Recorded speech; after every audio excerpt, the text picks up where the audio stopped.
നമ്മുടെ ജീവിതത്തിലേക്ക് കടന്നു വന്നിട്ടുള്ള ഒരു കൂട്ടം മനുഷ്യന്മാരെങ്ങനെ നിരത്തി വെച്ച് കഴിഞ്ഞാൽ അതിൽ നമുക്ക് ഓരോരുത്തരോടും തോന്നുന്ന ഇമോഷൻ വ്യത്യസ്തങ്ങളായിരിക്കും. ആദ്യത്തെ ആളെടുത്തു കഴിഞ്ഞാൽ നമുക്ക് അയാളെക്കുറിച്ച് ഓർക്കുമ്പോൾ തോന്നുന്നത് ഭയങ്കര സ്നേഹമാണെങ്കിൽ രണ്ടാമത്തെ ആളെക്കുറിച്ച് ഓർക്കുമ്പോൾ നമുക്ക് അകാരണമായ ദേഷ്യം തോന്നും. അടുത്ത ആളെ എടുക്കുമ്പോൾ നമുക്ക് ഭയങ്കര സന്തോഷമാണ് ഫീൽ ചെയ്യുന്നതെങ്കിൽ നാലാമത്തെ ആളെ എടുക്കുമ്പോൾ നമുക്ക് തോന്നുന്നത് ഭയങ്കര വെറുപ്പായിരിക്കും, അല്ലേ?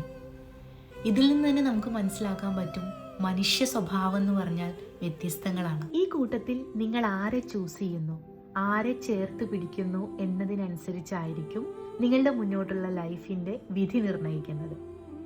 അതായത് നിങ്ങൾ ഒരുപാട് സ്നേഹിക്കുന്ന, നിങ്ങൾ ഒരുപാട് സന്തോഷിപ്പിക്കുന്ന ആളുകളെ നിങ്ങൾക്കിങ്ങനെ ചേർത്ത് പിടിക്കാനും അല്ലാത്തവരെ പതിയെ ഇങ്ങനെ മാറ്റി നിർത്താനും എന്ന് സാധിക്കുന്നുവോ അന്ന് നിങ്ങൾ സമാധാനത്തിൻ്റെ രുചി അറിഞ്ഞു തുടങ്ങും.